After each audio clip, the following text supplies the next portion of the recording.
Kung pakiramdam mo mag-isa ka ngayon, pakinggan mo ito. From Psalm 34 verse 18, "The Lord is close to the brokenhearted and saves those who crush in spirit." May mga araw na kahit maraming tao sa paligid mo, pakiramdam mo mag-isa ka pa rin. Pero gustong ipaalala ni Lord sa'yo, malapit siya, lalo kapag durog ang puso mo.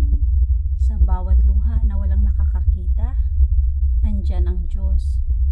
Hindi kanya iniwan. Mas lalo kanyang niyayakap sa mga panahong mahina ka. Tara, sambitin natin ang maikling panalangin na ito. Lord, salamat dahil sa mga oras na pakiramdam ko nag-iisa ako. Ikaw ang pinakamalapit. Yakapin mo ang puso kong pagod at sugatan. Amen. Kahit malayo ka sa mahal mo, hindi ka nag-iisa. Kasama mo ang Diyos.